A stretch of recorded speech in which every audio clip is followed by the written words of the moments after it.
Hello guys, कैसे हैं आप सब। आज हम लोग बात करेंगे हाइड्रोसील के बारे में। हाइड्रोसील बहुत ही इम्पोर्टेंट टॉपिक है। एग्जैक्टली हाइड्रोसील होता क्या है। जो सीरस फ्लूइड्स रहते हैं हमारे, वो अराउंड टेस्टिकल्स के चारों बाजू और स्क्रोटम के अंदर एक कैविटीज़ में फिलअप होने लगते हैं। ये धीरे धीरे बढ़ जाता है, उसी को हाइड्रोसील कहते हैं।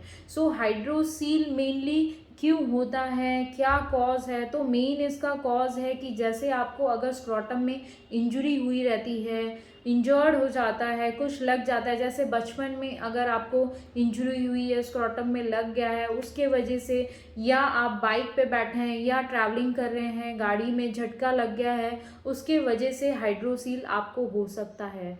तो हाइड्रोसील कैसे पता चलता है कि ये हाइड्रोसील है और इंग्वाइनल हर्निया है। आप ये प्रोसीजर घर पे भी नोन कर सकते हैं कि आपको क्या एग्जैक्टली प्रॉब्लम है। डार्क रूम में जाइए और आप टॉर्च ले लीजिए। जैसे ये स्क्रोटम है, आप इधर टॉर्च ऑन करें, आप देखेंगे कि आपके स्क्रोटम रेड हुए रहते हैं और एक फ्लूइड जैसे आप देखेंगे पानी भरा हुआ है। आपको क्लियरली समझ में आ जाएगा कि ऑलमोस्ट ये हाइड्रोसील है। अगर सेकेंडली आप देखेंगे, अगर आप स्क्रोटम को प्रेस करते हैं तो वो दब जाता है, लेकिन धीरे धीरे बाद उसमें फूलना या स्वेलिंग फिर से आने लगता है, फिर से वो बड़ा हो जाता है। तो ये इंग्वाइनल हर्निया है। ऐसे आप नोन कर सकते हैं। अगर फिर भी आपको नहीं समझ में आता है तो आप सिंपली एक यूएसजी करवा लीजिए, उसमें आप क्लियर आउट हो जाएंगे कि आपको हाइड्रोसील्स है या आपको इंग्वाइनल हर्निया है।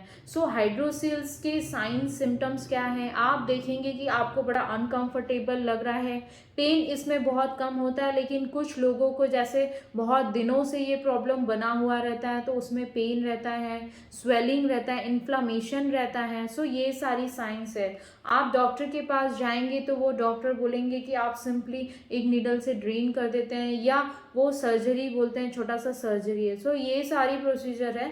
आज हम कुछ होम्योपैथिक मेडिसिन के बारे में बताएंगे जिससे आप ये प्रॉब्लम से क्लियर आउट हो जाएंगे। पहली important medicine for hydrocele is rhododendron. ये बेस्ट मेडिसिन है। हाइड्रोसिल में ज़रूर इसे यूज़ करना चाहिए। 30 पोटेंसी में आप यूज़ करिए, बहुत बेस्ट मेडिसिन है। जैसे आपको क्रॉनिक है, बहुत दिनों से आपको ये प्रॉब्लम चली आ रही है, स्क्रोटम में स्वेलिंग है, माइल्ड पेन है, फिर धीरे धीरे बहुत अनकंफर्टेबल फील कर रहे हैं, तो आप रोडोडेंड्रॉन 30 पोटेंसी में यूज़ करिए। इसका 2 ड्रॉप आप दिन में 3 बार लीजिए, सुबह, दोपहर और शाम, डायरेक्टली टंग पे 2 ड्रॉप लीजिए। ये मेडिसिन आप कुछ दिन कंटिन्यू करें। सेकेंडली उसी के साथ आप बेलेडोना लीजिए, बहुत अच्छी मेडिसिन है। जैसे आपके स्क्रोटम में इन्फ्लामेशन है, सूजन है, तो उसको ये रिड्यूस कर देती है। और जो रेडोडेंड्रॉन है, जो सीरस फ्लूइड जो फॉर्म करता है, उसे वो धीरे धीरे धीरे धीरे कम कर देता है। तो ये दोनों मेडिसिन बहुत अच्छी मेडिसिन हैं। बेलेडोना भी आप 30 पोटेंसी में लीजिए, इसे भी 2 बूंद दिन में 3 बार लीजिए। ये दोनों मेडिसिन आप कुछ दिन, जैसे 20 दिन 25 दिन आप कंटिन्यू करें, आप खुद ही देखेंगे कि आपको इफेक्टिवनेस है कि नहीं, आपको उस प्रॉब्लम से थोड़ा बहुत राहत मिल रहा है कि नहीं। जैसे जैसे आपको लग रहा है कि मेडिसिन अच्छी है, सूट कर रही है, तो ये मेडिसिन कुछ 4-5 महीने 6 महीने तक आप कंटिन्यू करिए, आपकी प्रॉब्लम ज़रूर से ज़रूर सॉल्व हो जाएगी। साथ ही अगर आपको इंजरी की हिस्ट्री है, जैसे बहुत पुरानी इंजरी है, बचपन में, छोटेपन में अगर आपको इंजरी लगा हुआ है, उसके कारण वो जगह पे सूजन आ रहा है, लाल पड़ा है, इन्फ्लामेशन है, आप अर्निका यूज़ करिए। अर्निका बहुत बेस्ट मेडिसिन है इंजरी के लिए, ज़रूर यूज़ करना चाहिए। 200 पोटेंसी में आप इसे यूज़ करिए, 2 बूंद दिन में सुबह लीजिए, बस 1 बार लीजिए मॉर्निंग में। ये तीनों मेडिसिन आप लगातार 1 से 2 महीने कंटिन्यू करें, आप देखेंगे कि आपको बहुत अच्छा रिजल्ट मिल रहा है।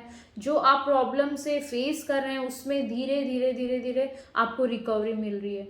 Please guys, like my video and subscribe my channel, and if you have any problem, please contact us. Thank you so much.